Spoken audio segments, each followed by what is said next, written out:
What's good, YouTube? If you would ask me, not much.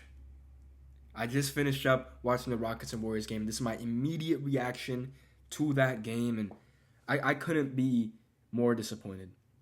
That game took my heart out like my first love, crushed it, and threw it straight on the floor. Bro, it was bad. It was really bad, the fashion in which we lost, and we're just going to talk more and delve deeper into it. Starting off, we're going to talk about Jimmy Butler. He just came back from his injury, and he looked like he was never even hurt. This guy had 27 points, 5 rebounds, 6 assists, 58% from the field, and he had those game-clinching, game-winning free throws where he actually got hacked really bad, and you could tell he re-injured himself like to an extent. He felt that pelvis still aching, and man, he nailed down every single one of the free throws. I think he was like, 11 for 11, 12 for 12 from free throws the entire night. It was Jimmy Butler's game. He had a phenomenal performance. But you know what? I don't mind losing to Jimmy Butler, right? Because that happens. But, bro, we lost to Brandin Podziemski. This guy was out here doing... Bro, I've never even seen Podziemski hoop like this. I swear, when it's your favorite team playing against another team, there's always this random role player having this game of their career. Brandin Podziemski, 26 points, 5 rebounds, 5 assists, 50% from the field, bro. He was lighting our ass up, especially in that second half. Brandin Podziemski, I don't mind if I lose to Jimmy Butler. I don't mind if I lose to Steph Curry. Steph Curry has 17 points today, bro. It's not even like Steph Curry had a good game. But we lost to Brandin Podziemski. Man, there's a lot I got to talk about the Rockets in this video. If you don't know, I'm a Rockets fan. And first thing we're going to talk about is Jalen Green was hot ass. Hot ass. I can't say that with enough emphasis. He only had 8 points, bro. Like, how do you do it? The duality of a man to be able to go out there a few nights ago, score 38 points. I was in the building that night. I thought Jalen Green was about to put on the playoff series of his lifetime. Bro, he goes out there. The very next game drops 9 points. And today he drops 8 points. Like, bro, what are you doing? What are you doing, bro? You're out here looking like Gabe Vincent. You just got paid. You're getting paid a bag to go out and give us 8 points on 37% from the field. I expect more from Jalen Green. I'm genuinely upset. But you know who actually gave out and delivered? It was Alperen Sengun. He was playing with his heart out. 31 points, 10 rebounds, 5 assists. Alperen Sengun played absolutely phenomenal. And I can't even be upset at the ending of that game, where Alperen Sengun gets the ball and he gets around like that dunker spot, and he just lifts it up, throws out a floater, almost like a sky hook, and it doesn't go in. I don't think that's a bad shot, because Alperen Sengun was hitting shots like that the entire night. He was working on the paint at will, so I'm not too upset at it. And Fred VanVleet, he did a great job in like the very last seconds of the game, being able to get as good of a look as he possibly could. My heart sank when I thought that almost went in, bro. I threw my glasses out right after. It was a heart crusher, just be honest, like my first love. It was bad, man. But Fred VanVleet, he also had a phenomenal game. He kept us afloat. Him and Alperen Sengun were the only players that actually came to show up. Him and imminent Thompson did have a good run around that fourth quarter. He had like 4 baskets straight in a row. Finished the game with 17 points, and he also had 9 rebounds to go with that. So, he had a good run in that fourth quarter. But man, everyone else was out here playing like they could be a member of the Washington Wizards. It could have been a Washington Wizards game the way everyone else on that Rockets court played, especially Jalen Green, bro. I'm mad. Bro, Jalen Green got me pissed off, bro. But this is what he does. He's the most inconsistent player in the NBA. Man, what else can I say? These demons in the Bay Area have been haunting me, bro. For the last, bro, this is going to be the 5th time we faced off against them in the playoffs, and it's also going to be the 5th time we're going to lose to them in the last 10 years. It's embarrassing at this point.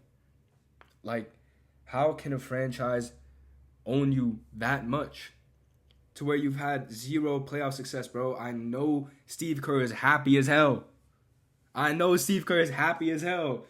He's about to go name another grandson Nick. Like, bro, this is insane, dude. This is insane. Draymond Green was out here trying to scrap everyone. Like, and honestly, bro, Draymond Green really should have been thrown out of this game, if we're being completely honest. Because he got a tech, right? And then followed up on that tech by getting a flagrant. Now, I don't understand the referee book to a T, but bro, those are categories of fouls that if you get 2 of any, you get a flagrant one, you get 2 flagrant ones, you're out. You get a tech and you get a second tech, you're out. How the fuck does it make sense to have that 1 tech and 1 flagrant and not be kicked out of the game? Because if I were to get 1 more of any of those 2, I would be kicked out. It makes no sense, bro. Draymond Green still stayed in the game, and he was trying to scrap everyone out there, bro. It was Javonte Davis. He was bro. He was damn near about to swing on any of these players any given moment. He kicked Tari Eason in the face like he's Justin Gaethje. Man, this series hurts. This series hurts. I know it's not entirely over.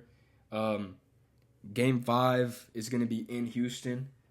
I could see the Rockets potentially taking out that one because all these games have been so close. So I'm not counting the Rockets out completely yet, but bro, it's over. Like, we might be able to win the next game, but there's no way we win this series. Our guys are just, like, you might have another Jalen Green 35-plus point game, but you're not getting that again in the series. You get it once, twice. You're not going to get it in a 7-game series. You're not going to get it a third time. That's just the type of player Jalen Green is. This game, this series, heartbreaker, heart crusher. There's going to be a Game 5. Warriors are probably going to take it again. And if the Rockets are able to pull it off, bro, and there's a Game 6 back in the Bay, we're losing. Like, the Rockets are losing, bro. It's been a fun ride. Regardless of what happens, I'm proud of these guys. Like, we were never supposed to make it this far regardless. The Rockets were supposed to be maybe a play-in team, potentially a 7-8 seed.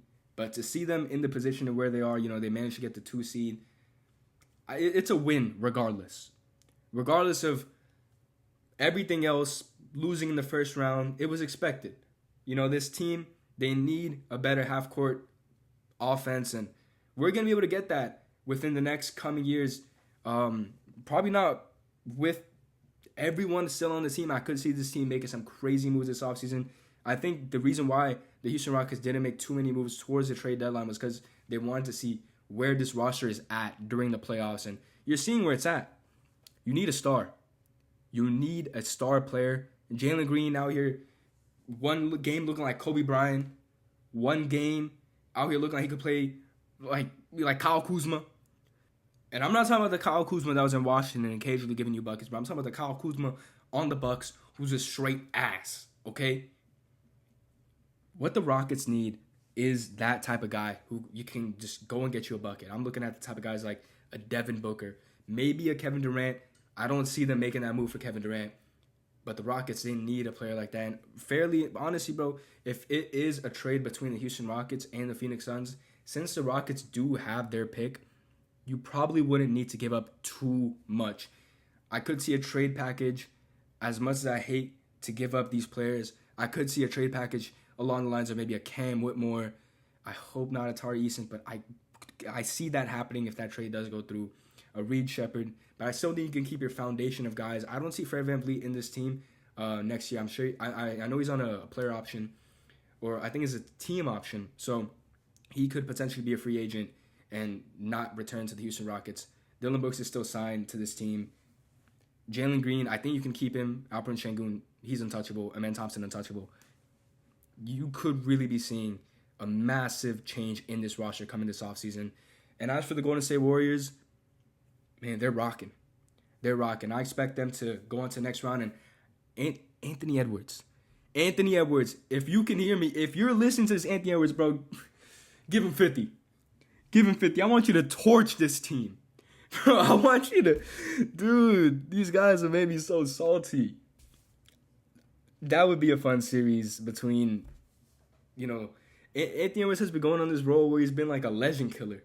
He's been going out and taking out these legends like a Kevin Durant, a LeBron James. So to see him do it and duel out against Steph Curry would be a lot of fun to watch. That's probably the series that's going to happen next. Both these teams up 3-1. I'm excited. As unfortunate as it is for Houston Rockets to be out, there's still great basketball left to be played. And this playoffs, there's been a bunch of series being 3-1, but I still see it having a lot of potential to become more interesting later down as well. And if you're still here, just know I really do appreciate you. Leave a like, comment down below, subscribe. Let me know what you want to see from me, what type of content you want to see. I'm open to any type of video ideas. So once again, I appreciate y'all. Y'all take care.